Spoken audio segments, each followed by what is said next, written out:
Okay, well, Mike, this week we've got several questions, I think probably around 10-ish, plus or minus one or two. Okay. So you want to just jump right in?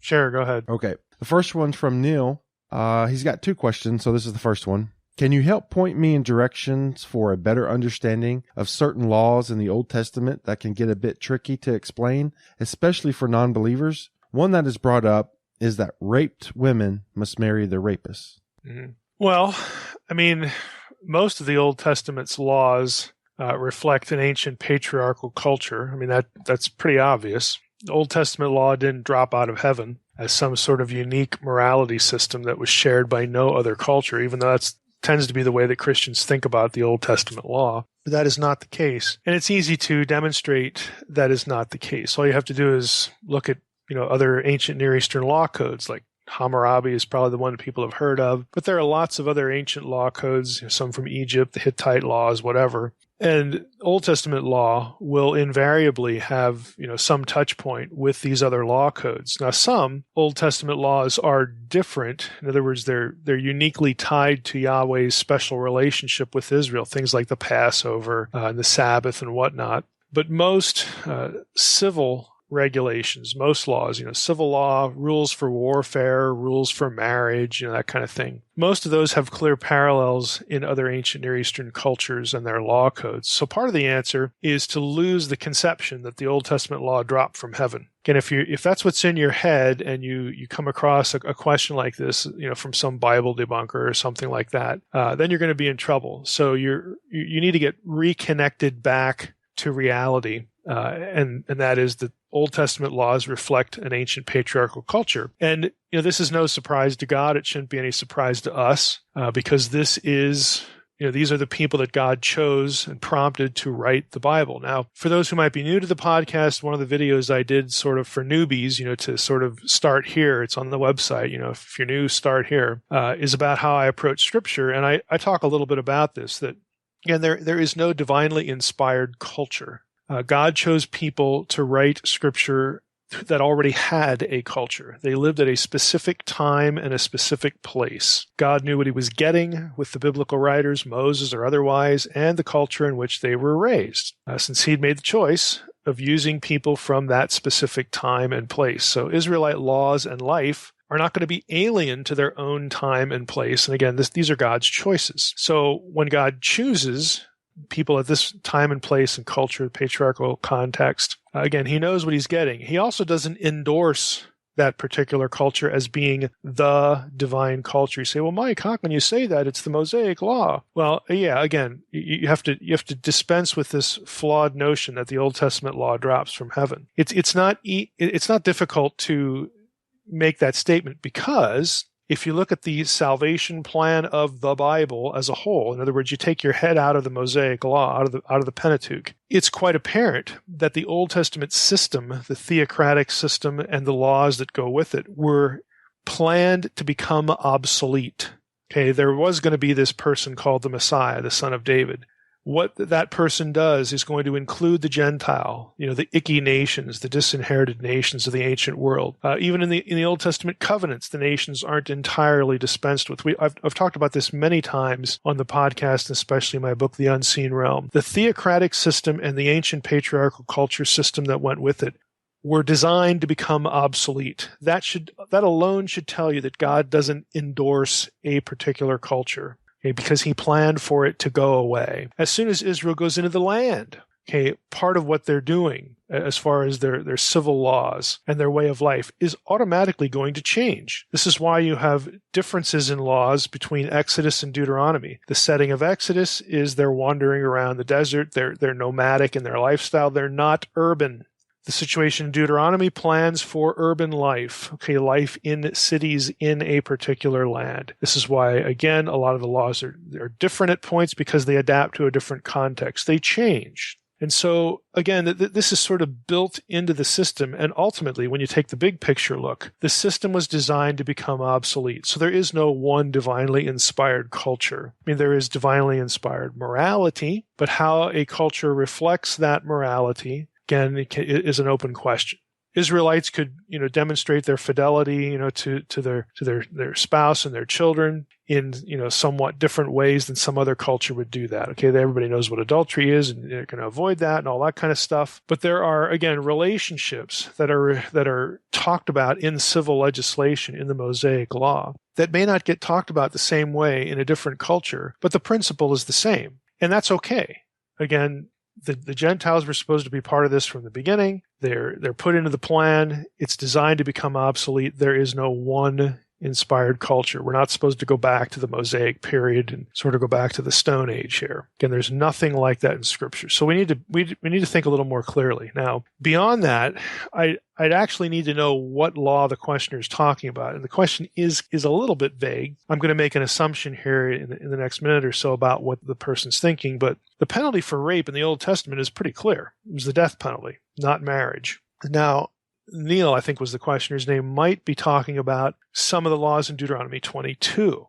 Okay, that's my guess. In which case, it isn't saying a woman was forced to marry her rapist. That's a bit of a simplistic reading. But let's go look at Deuteronomy 22, and I'll read it. We'll just pick up here in verse 23. These are various laws, again, in Deuteronomy, this section of Deuteronomy. But we get to Deuteronomy 22, verse 23, and I'm going to be reading ultimately through verse 29. It says this, verse 23, "If there is a betrothed virgin, and a man greets her in the city and lies with her, then you shall bring them both out to the gate of that city, and you shall stone them to death with stones. The young woman, why? Because she did not cry for help, though she was in the city, and the man, because he violated his neighbor's wife. So you shall purge the evil from your midst." Now notice, this is kind of interesting, betrothal, the verse 23 begins with betrothed virgin, is actually equated with marriage, neighbor's wife, in verse 24. So here you have a situation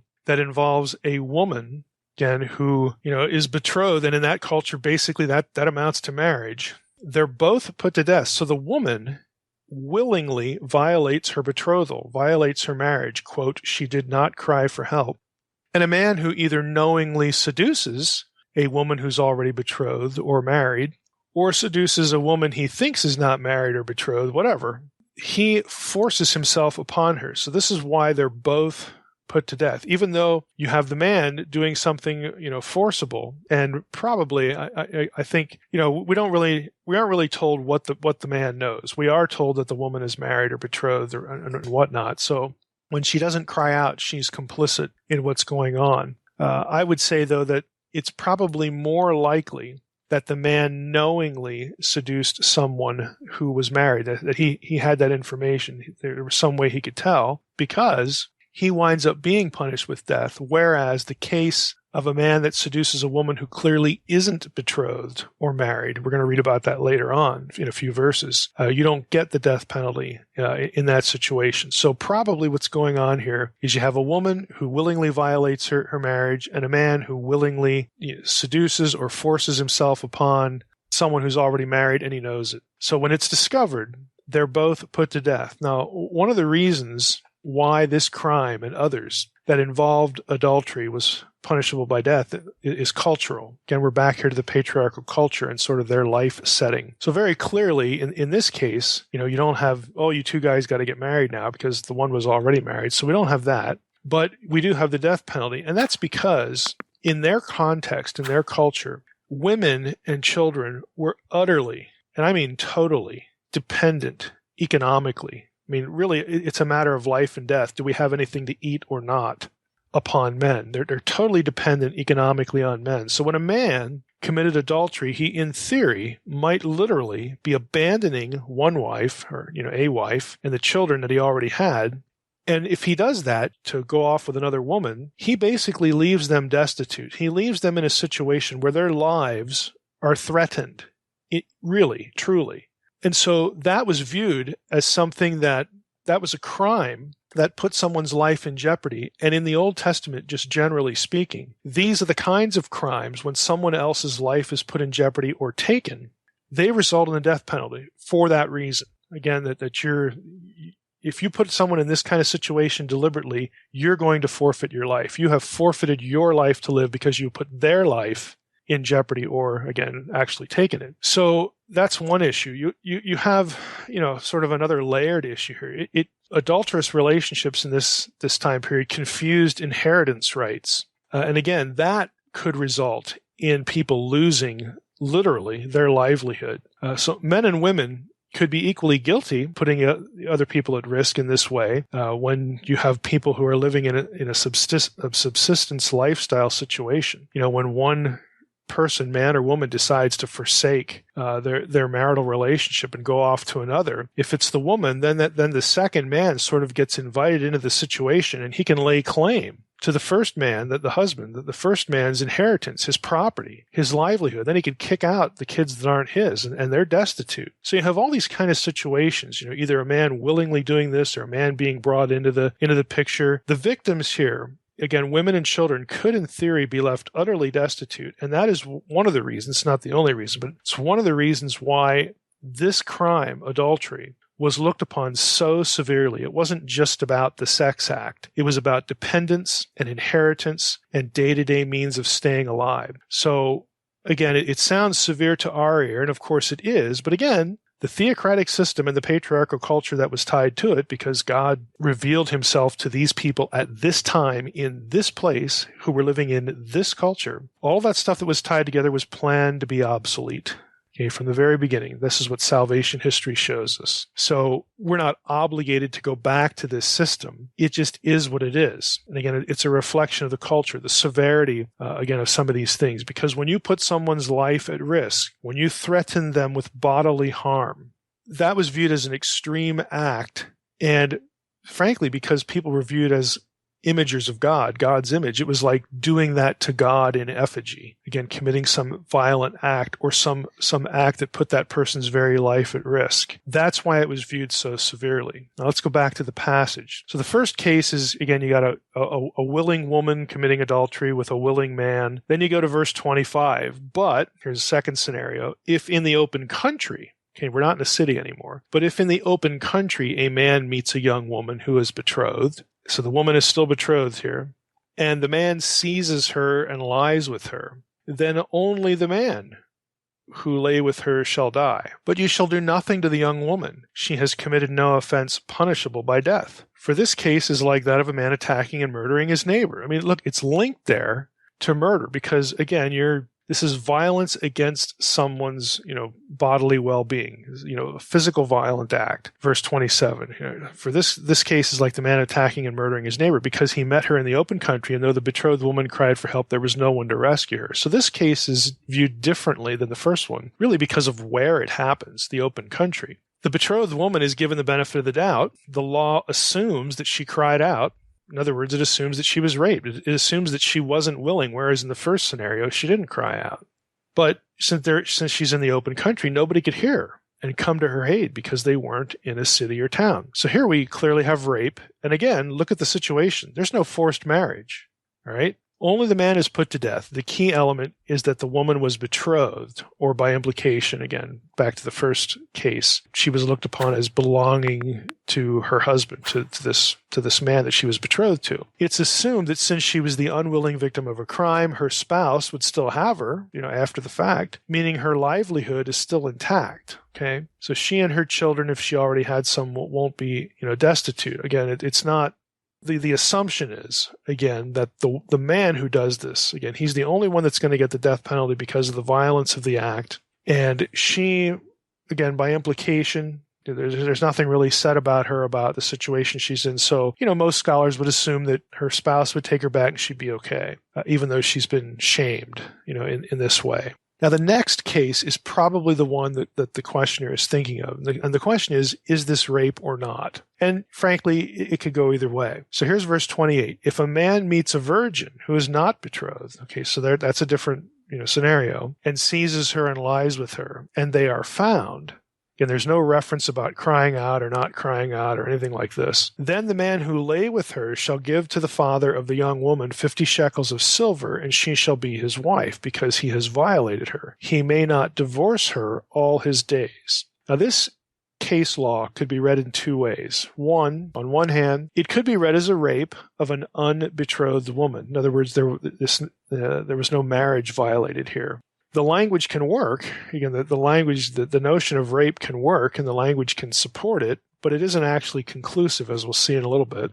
The ambiguity is probably due to the elements in the parallel law. There's a parallel to this in Exodus 22, 16 and 17, where very specifically seduction is mentioned, and the woman's father can refuse his daughter to the offending man. Now here's Exodus 22, 16. If a man seduces a virgin who is not betrothed and lies with her, he shall give the bride price for her and make her his wife. If her father utterly refuses to give her to him, he shall pay money equal to the bride price for virgins. So I think the law in Deuteronomy needs to be interpreted in light of the more detailed or these other details in the Exodus 22 parallel. But eliminating the parallel, which is what most Bible debunkers will naturally do, does make it sound more like rape than anything else, than any other possibility. But again, I'm not going to exclude the parallel. I think they need to be interpreted in tandem. So let's talk about that. In Exodus 22, 16 and 17, the woman's fate, you'll recall from having just read it, actually depends on the disposition of her father. Did he think his daughter was raped, she's wronged, or that she consented?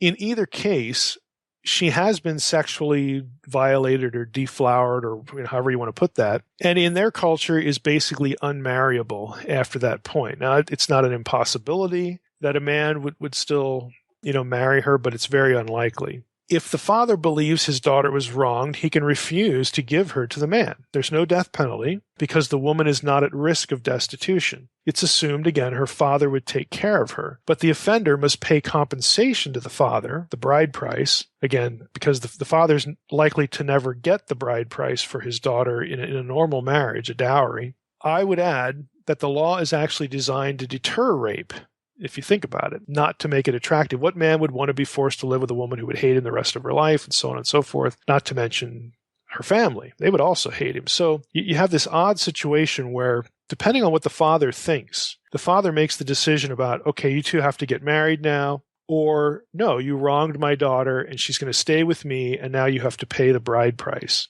Now, on the other hand, if the father is inclined, again, because he didn't view the situation as rape, again, we have to assume that, he can part ways with his daughter, who shamed him, and the family because she willingly had sex before betrothal or marriage. So in that case, the deed is still viewed as wrong. The couple, what they did was wrong, but now the couple must get married and can't divorce. So the consenting couple, again, this is viewing the passage, the situation, not as a rape, but as, again, a premarital sexual situation. In this case, if this is what the father sort of decides, then the consenting couple is stuck with each other. Since they both knew the law, they both knew what the outcome could be, they shouldn't have done it. And the offender, the man, still has to pay the bride price to the father because now it's treated as a marriage. So essentially the first view is, look, you shouldn't have done this. You forced my daughter. Again, we don't have a death penalty situation because she wasn't already married and she's not going to be destitute. I'm going to take care of her, but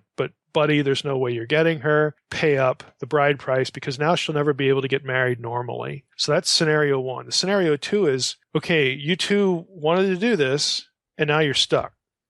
Okay.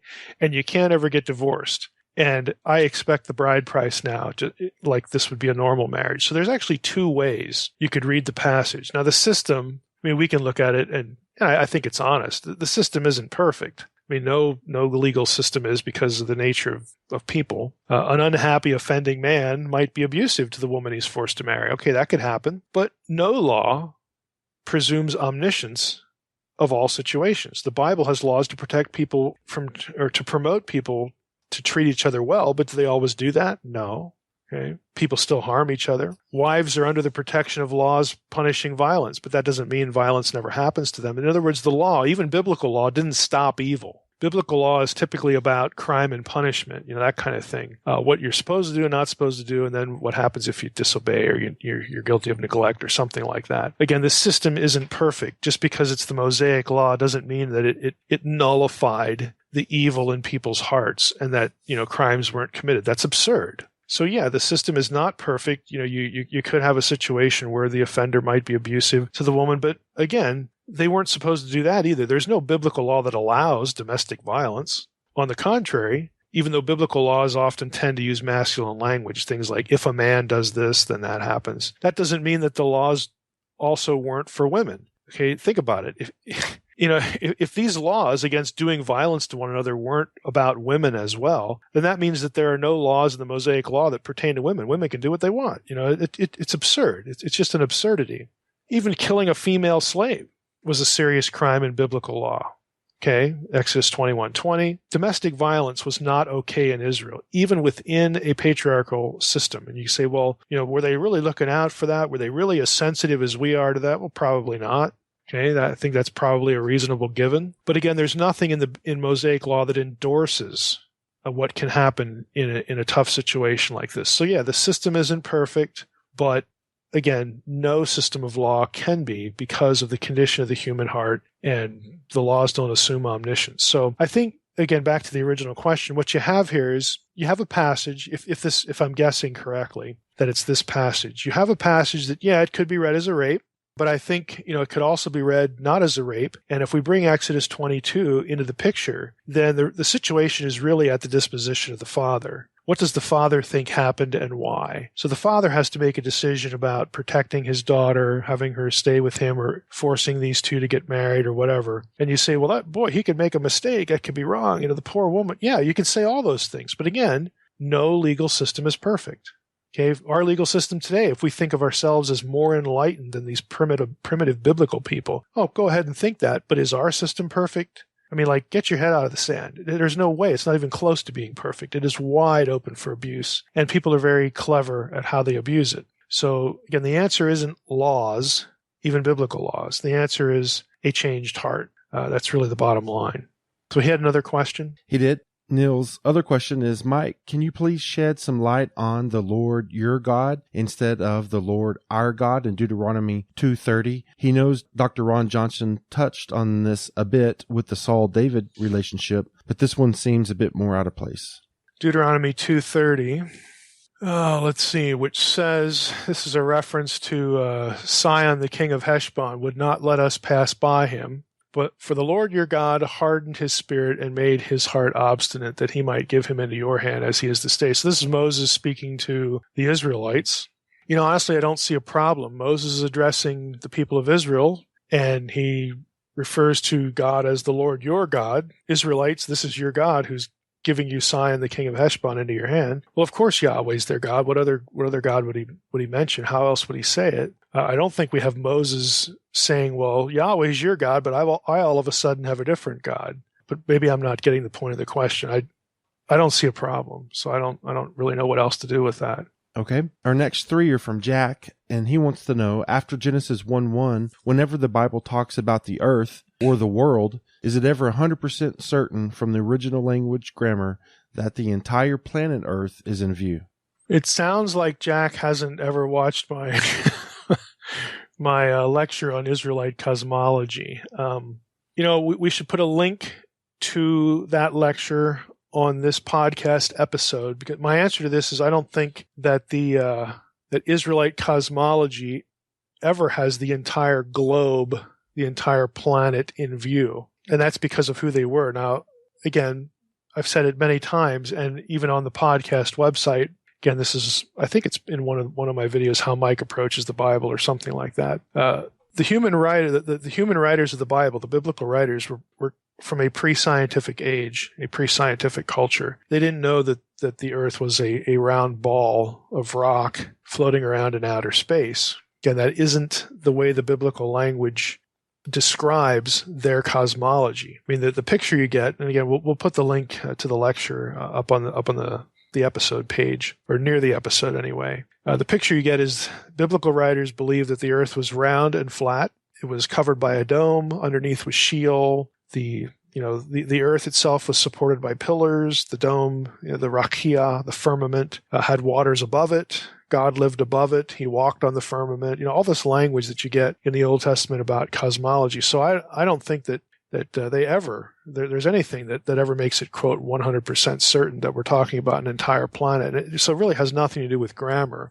It's just the way that they they speak. I mean, think about it. Human writers, human beings are embodied. We live in bodies, and we only experience place in terms of latitude and longitude. So biblical writers, and frankly, if we were writing this stuff today, we would, by definition, use geographical language, even when we're describing places that don't have literal latitude and longitude, like heaven and hell. It's full of the language of geography, but those places don't have latitude and longitude, that sort of thing. There's really no other way for us to talk about it. So when it comes to cosmology, they're writing what they're writing because of the way things appear to the naked eye. Again, they believe that the mountains, secured or held up the firmament.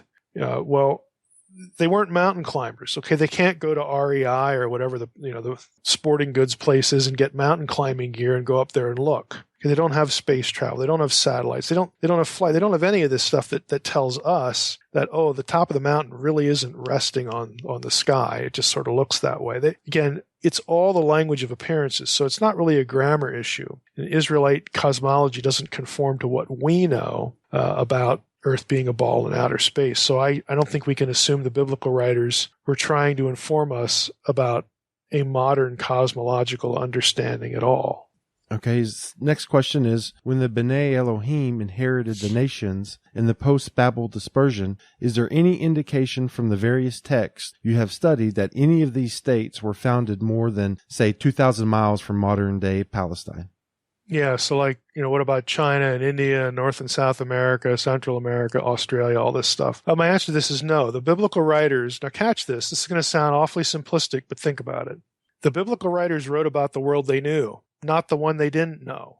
Okay, the language of, quote, all the earth that you read in the Old Testament is designed to be all-encompassing. I mean, from the writer's perspective, when the writer uses phrases like heaven and earth or all the earth, it's everything they can see. Okay, they're writing it from the language of the naked eye observation, the language of experience. And because we can see that their intention was to be all-encompassing, we can read it that way. It's just that we know that the world is truly, it's this globe that floats around in outer space. It's bigger. The world is bigger than the biblical writers knew it was. Again, that's just, part of being in a pre-scientific culture. But you can't expect biblical writers to write about the world they didn't know. They wrote about the world they did know. So again, they're just dealing with a smaller world. So if we know that the nations of the biblical world, we know what the writers were thinking when they thought about the nations. How? How can you say that, Mike? Well, you go read Genesis 10. That gives you the geography that was known to the biblical writers. It lists out the nations. And there's nothing else, again, that's going to be beyond what is accounted for in the table of nations. You just don't have that anywhere in the Bible. But again, because we know their intent with their language was to be all-encompassing, all of the nations God had created, all of the places that are here, that humans experience. Since we know, again, the intent was to be all-encompassing, I think it's legitimate for us to read it that way, as far as, again, what they were intending to communicate. If God's the creator of heaven and earth, that means that God is the creator of all material reality. It doesn't mean that the biblical writers knew about that. They didn't know about atoms. They didn't know about quanta. They didn't know about all this stuff. But yet their language shows us that they're trying to get everything in the box. They're trying to be thorough and comprehensive. And so I think it's fine to read it that way, but we have to realize, what's going on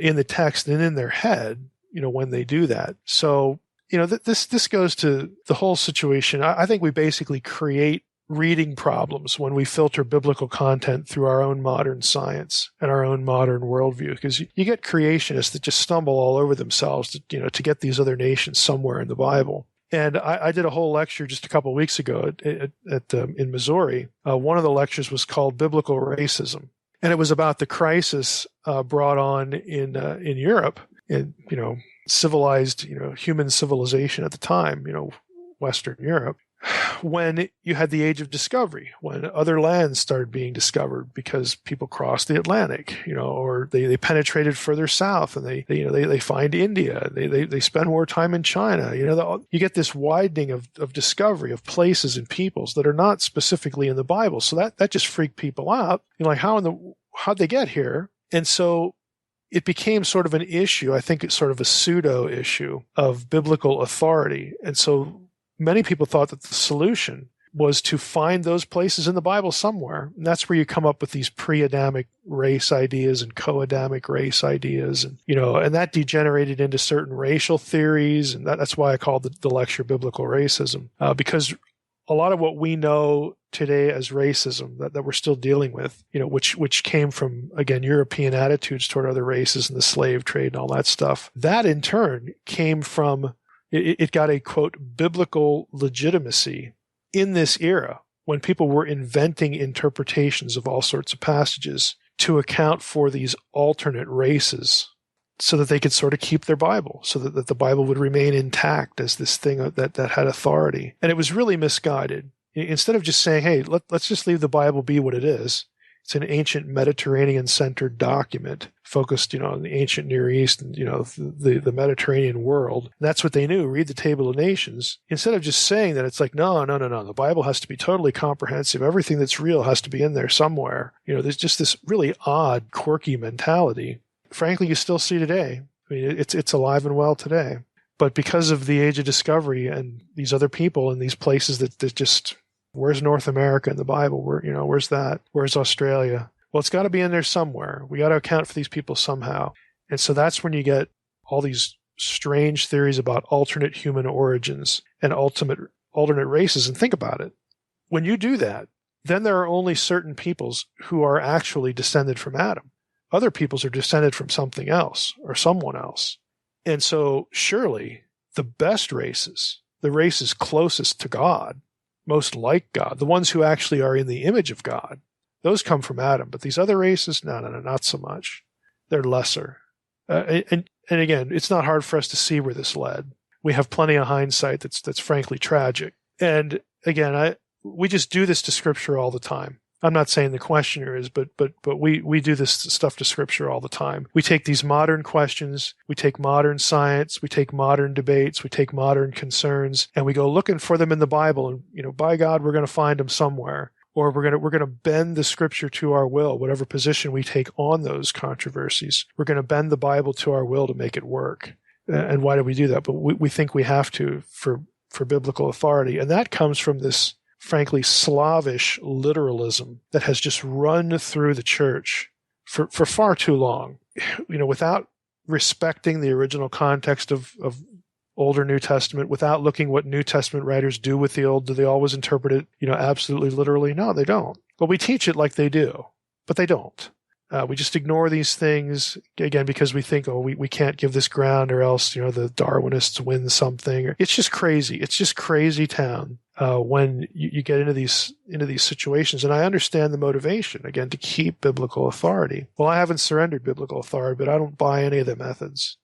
And that's what infuriates critics that I talk to. And frankly, it makes a lot of Christians angry too, but that's too bad. It's just a more coherent way. To me, it's a very obvious way to approach things.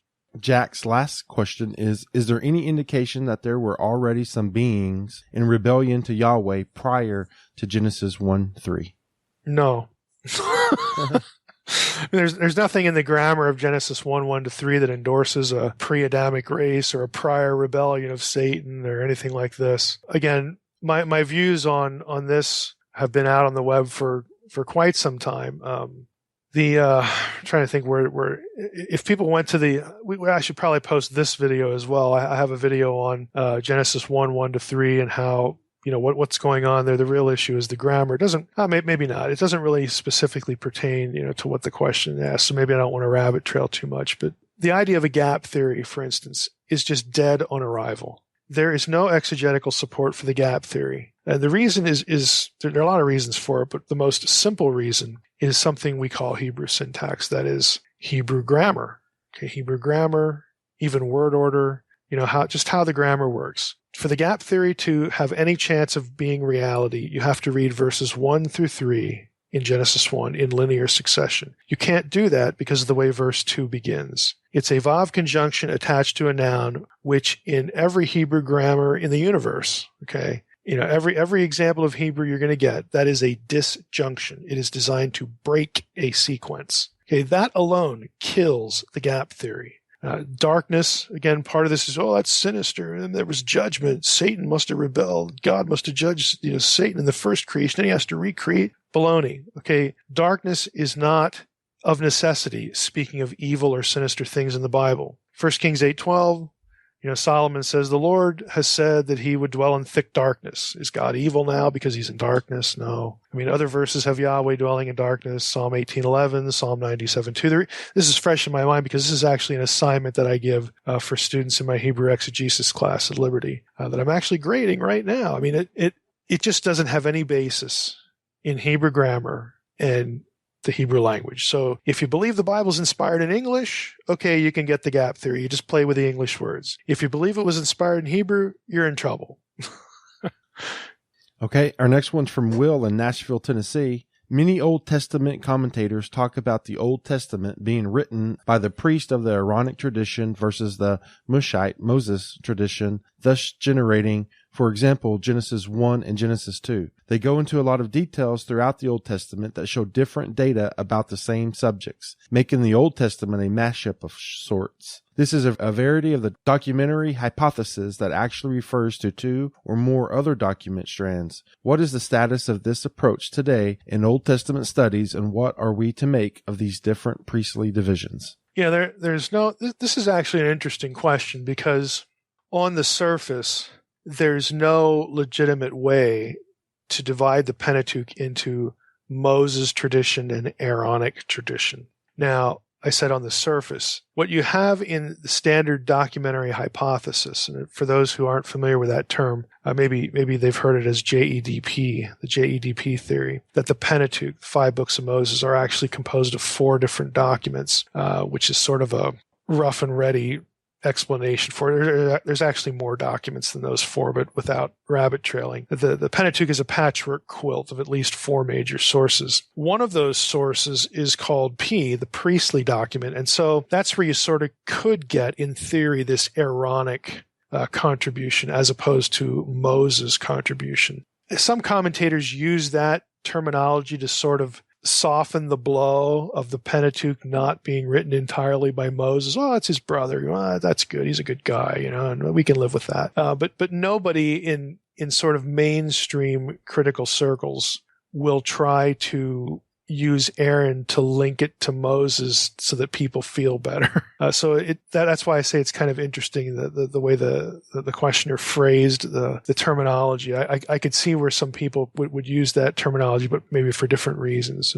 Some better than others. But the dominant view today, the consensus view in biblical scholarship, is that Genesis 1 and 2 are different textual traditions from different sources. One would be P in the standard nomenclature. Another one is J. It doesn't matter to the dominant consensus view that Genesis 1 and 2 have been skillfully woven together, even to the point of the entirety of Genesis 1 to 11 being one massive literary chiasm. There was a scholar named Isaac Kikuwata who was a literary specialist that came up with this huge chiasm where events, go along and they hit a focal point and then they fold back on each other and parallel each other at every point.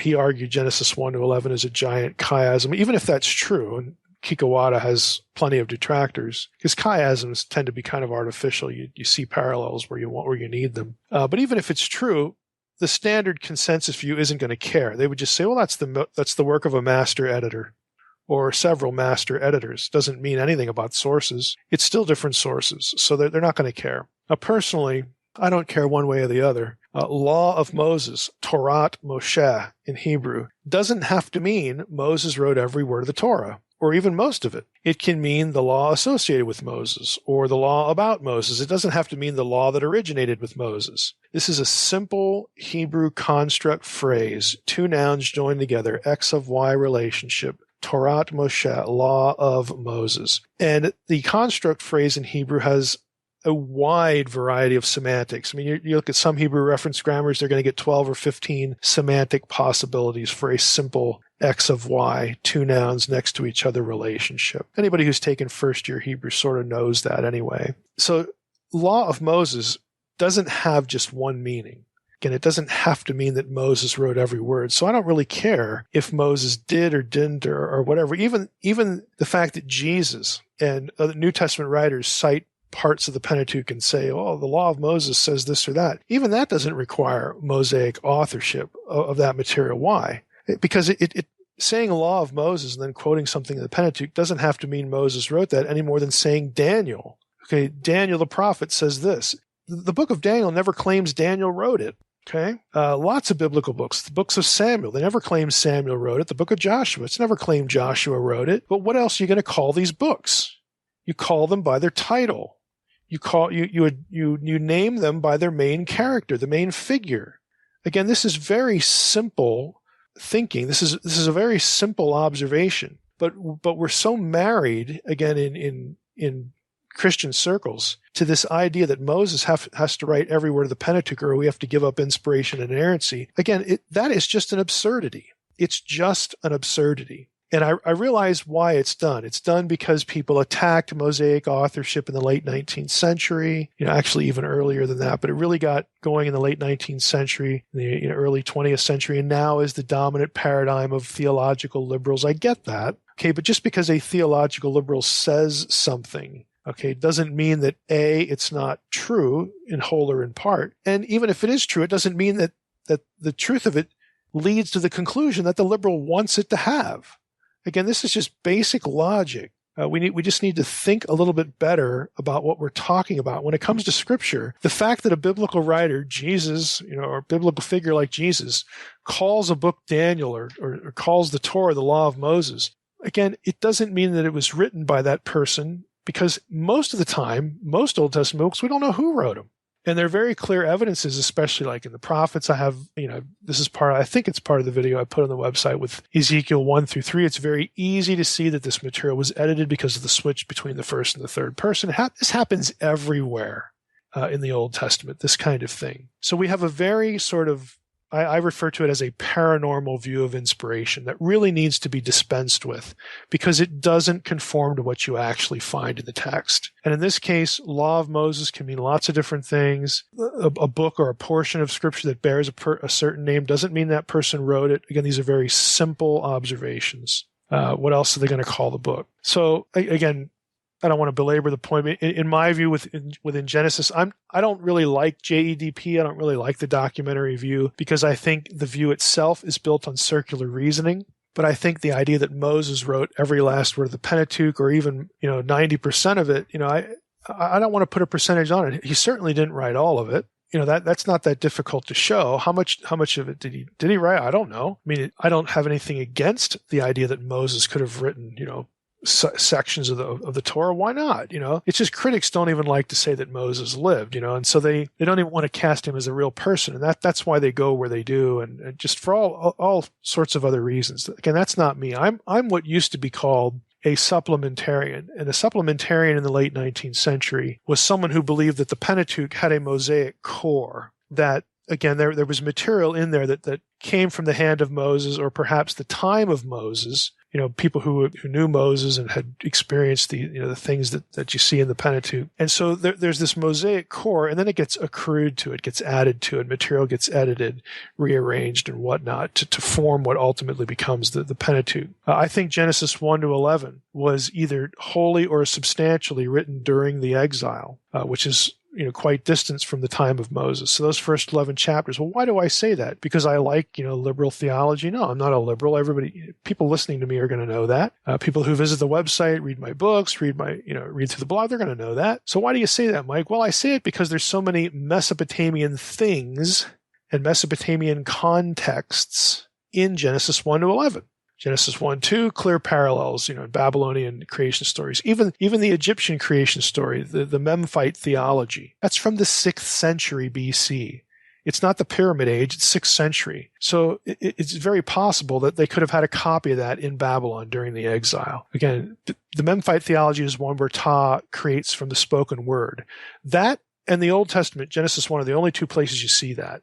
Is it a coincidence that the Egyptian version of that coincides with the time of the exile? I don't think so. Again, I think it's a response. I think it's a polemic. It's a poke in the eye on the part of the Israelites. Whoever's writing Genesis 1 to 11, they're going to poke Ta in the eye. No, it isn't Ta that created by the spoken word. It was Yahweh of Israel. That kind of thing.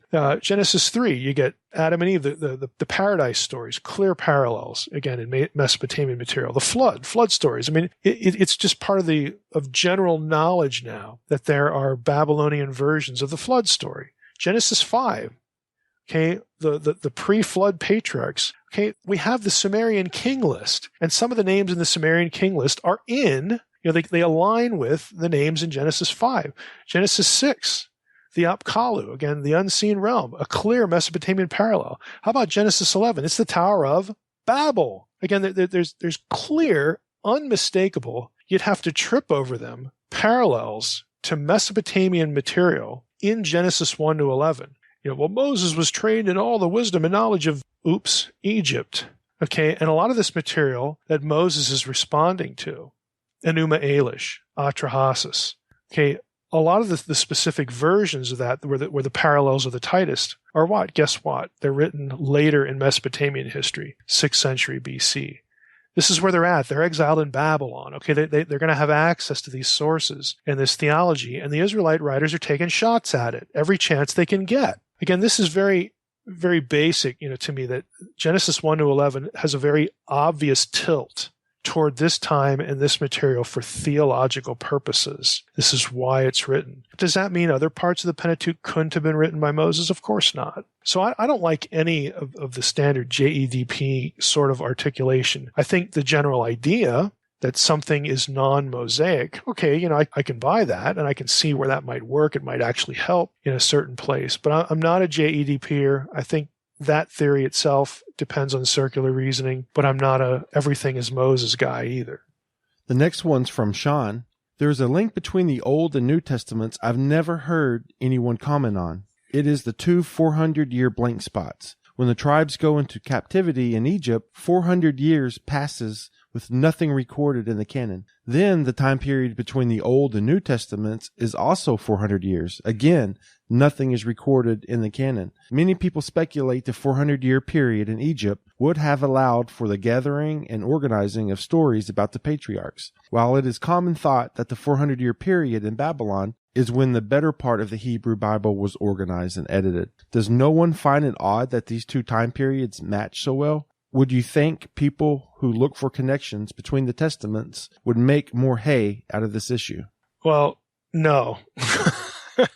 I hate to say it this way, and this isn't directed at the questioner, at Sean, but no one's going to take this seriously because it has so many problems. And no one has taken it seriously because it has so many problems. So the question presupposes a couple things. For example, that the 400 years are precise in both respects. Okay, that there's this nice, neat, round number and all that sort of thing. That actually isn't the case. And second, because that nothing, it's assumed nothing canonical was written during the 400 intertestamental years. Well, and you got problems with both of these assumptions, at least in the way they're articulated. So let's start with a number. How do we get the 400 intertestamental years? Do we begin at the end of the exile? Do we begin with the book of Malachi? Do we begin with Esther? What if a book like Job is late? What if Daniel was written in the 2nd century? Again, all of these things are possibilities. So let's just take Esther. So Esther, you would think, has to happen after 465 BC. That's assuming that Ahasuerus in Esther is Xerxes, and most scholars, have built a good case for that. So let's just call it. Let's just say Esther gets written in 400 BC. Okay, so you don't have canonical material. Again, we're making that assumption at this point. We don't have canonical material written in the year 0. So that's your neat 400 years there, 400 to 0, 400 years. Earliest New Testament book is typically in the 40s, so now you're at the 440 mark. So again, the round number isn't so round, and it isn't so decipherable, and it isn't so accurate. Let's take Ezra and Nehemiah. Okay, when was that written? Well, some would say the reign of Artaxerxes I, which is the 460s and the 420s. Others would say that Ezra chapter 7 onward, that's the part that was written by Ezra, and Nehemiah, again, was written right around that same time, about 400 BC. But most scholars, evangelical and otherwise, think that Ezra 1 to 6 was actually written around 300 BC.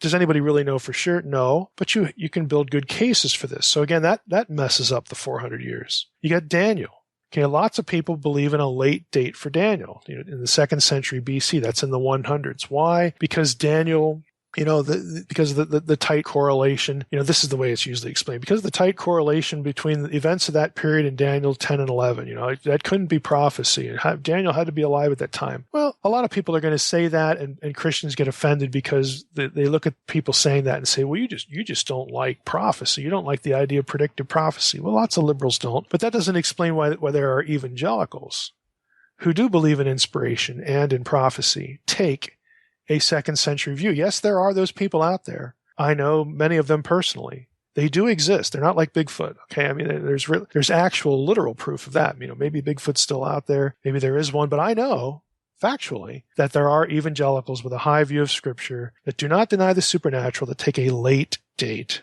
view of the book of Daniel. Okay, I could introduce them to you this November in Atlanta if you come to the academic meetings. Okay, I'll even take a picture of one. I know they're here. Well, you say, well, why do they do it? Well, they do it for other reasons. For instance, Daniel is the primo example in ancient literature of what we call apocalyptic literature. Now, there are other books that are apocalyptic, parts of First Enoch, for instance, some pseudepigraphical books are apocalyptic. What's apocalyptic literature? It's end of the world, final battle, final cataclysmic stuff where angels are usually mediating knowledge to people. Again, it's this day of the Lord kind of stuff mixed in with angelic visitations and recreation, destruction of the entire earth, and then being replaced by a new Eden, that kind of thing. That's Daniel. Okay. Another part of the apocalyptic genre is when you have symbols that are assigned to empires, and then empires are described in succession of events and all that kind of stuff. Well, that's Daniel 2, that's Daniel 7. It's the textbook example of apocalyptic literature. Well, guess what? While apocalyptic literature has some threads that predate the 2nd century, as a genre, it is only known from the 2nd century as a full-blown genre. So for that reason, many evangelicals look at that and say, well, if Daniel was a 6th century book, it would be totally unique. If it's a 2nd century book, it fits in with everything else. So let's go with the 2nd century. I mean, that's how they're processing it. I'm not saying that's a conclusive argument. I mean, there are reasons to look at Daniel and think 6th century BC as well, but this is why there's a debate over the book. The debate is real. Okay, there are real things to debate about the authorship of Daniel. So if Daniel's written in the 2nd century, that blows the whole 400-year sort of template right out the water. Job. Everybody says, oh, Job is the oldest book in the Old Testament. Well, actually, probably not. Well, it has to be because the law of Moses isn't mentioned. Well, that's nice. Why does the law of Moses have to be mentioned? If I'm writing a book in the 2nd or 3rd century BC, and I'm writing a book and I'm casting the book in a distant age, it would be idiotic of me to include things like the law of Moses that would mess up the picture. Okay, there are a lot of things in Job, in the story, and the characteristics of the characters that reflect a patriarchal time period, which would be before the law of Moses, the time of Abraham, we'll say. And so people read the story and they assume that's when it was written. Well, if we're dealing, again, with either a record of people who lived back then, or we're dealing with a story designed to teach us theology, either way, if I'm an intelligent writer, I could write it today. If I had an intimate knowledge of this time period, I could write the book of Job today or something like it and not make chronological mistakes.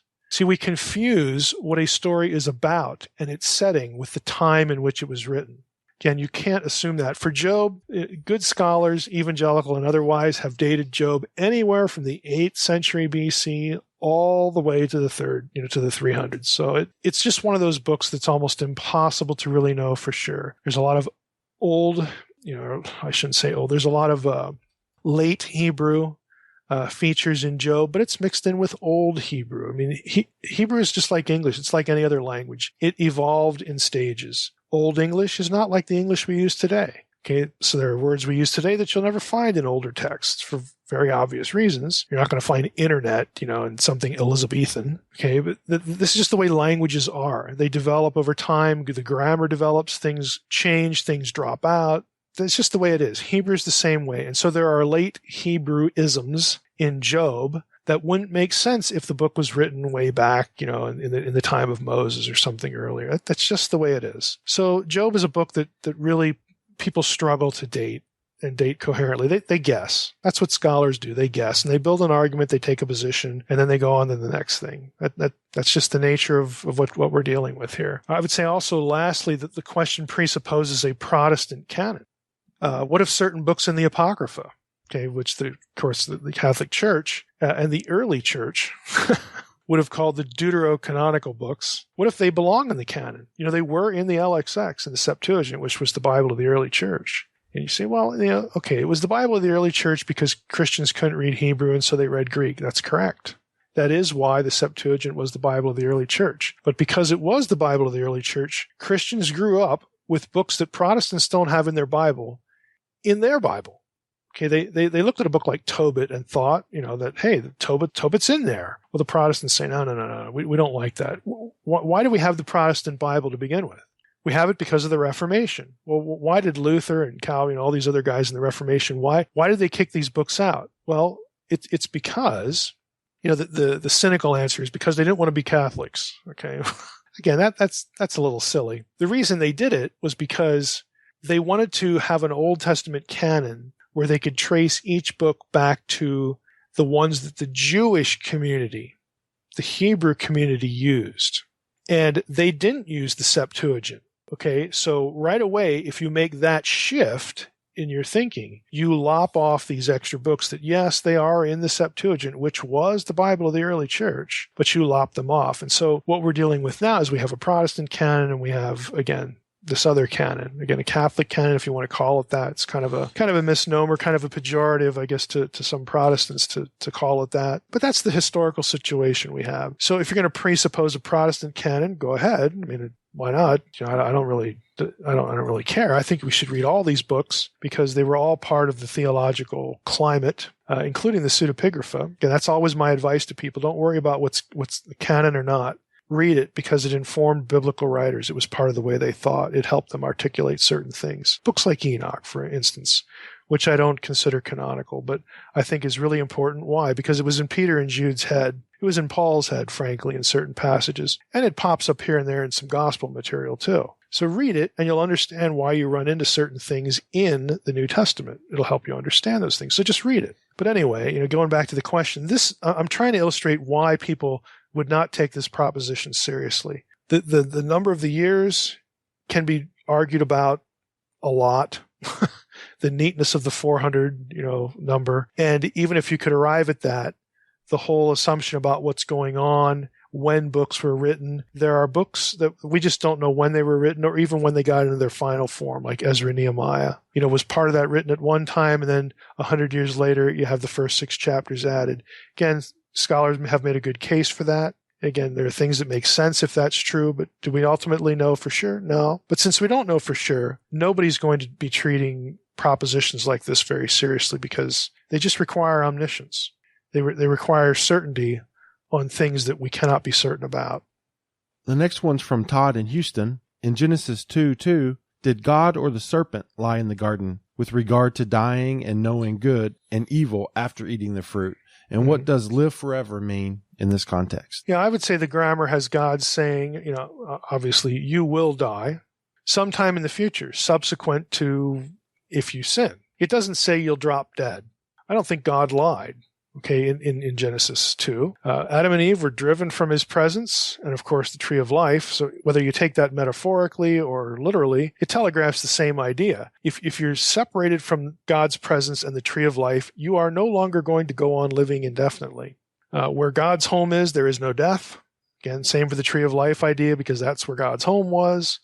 So when God says, look, if you sin, you will surely die. Again, it doesn't have to mean drop dead. It means you're going to be separated from me and the tree of life. And guess what? If that happens, you're going to die. You will not go on living forever. For the good and evil idea, I would say read Unseen Realm. I spend 3 or 4 chapters on this. The whole thing about what that means. All I can say here is that it refers to understanding what it means to act out of self-will. That is rebellion against a higher authority and the accountability that results from that sort of decision. God also never said that they wouldn't know good and evil if they ate. Again, he didn't lie. They did know that. They did learn that. The serpent's wording, I would say, on the other hand, is a lie. When he says, God says, you're going to die if you eat. Again, it doesn't mean that you're going to drop dead, but the serpent says you will not surely die. In other words, he sort of denies it totally. So I think what we have here is the serpent is the one, that we should be wary of and what he's saying, because he's denying that they're going to die at all. Whereas, again, what's going on in the passage is God is saying, if you sin, you are going to be driven from my presence and the tree of life, and you will, in fact, die. To illustrate this, I can warn somebody not to shoot themselves in the head because they'll die. Very simple statement. Don't shoot yourself in the head, you're going to die. Don't shoot yourself in the head, you'll die. Well, if somebody does that and doesn't die immediately on the spot, but only dies hours, days, or weeks later, I wasn't wrong, nor did I lie. Again, the hearer would know I wasn't necessarily claiming instantaneous death. And there's no reason to conclude that my words had only that end in mind. It's the same thing for the wording in Genesis. But for the serpent to say, you won't die, just categorically, denies all those possibilities. And that was a lie. Our next question is from Travis. Mike, what do you make of the Transfiguration? Does the story have parallels in Jewish literature? And do you have an opinion on why John did not include such an incredible event in his gospel? Well, my thoughts about the Transfiguration, again, are in unseen realm, but I'll say this about the question. John, of course, wasn't under any obligation to include it, so I don't think there's anything shocking about him not including it. Only 2 Gospels, for instance, include the birth account of Jesus.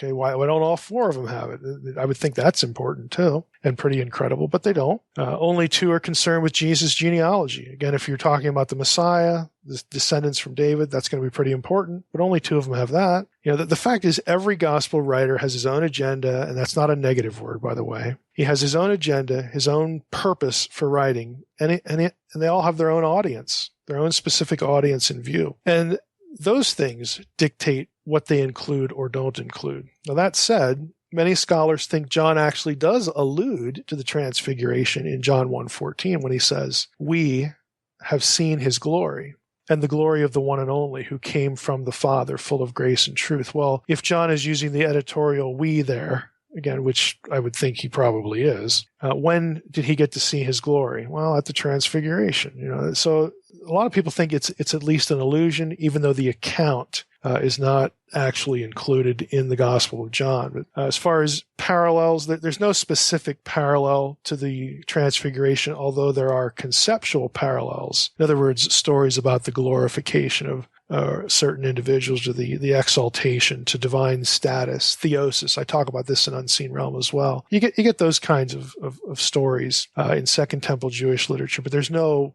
specific parallel to the Transfiguration. Last 2 questions are from Randy, and he says he's an old man and he's only been a Christian for a few years and he's playing a game of catch up. So welcome to the club, Randy.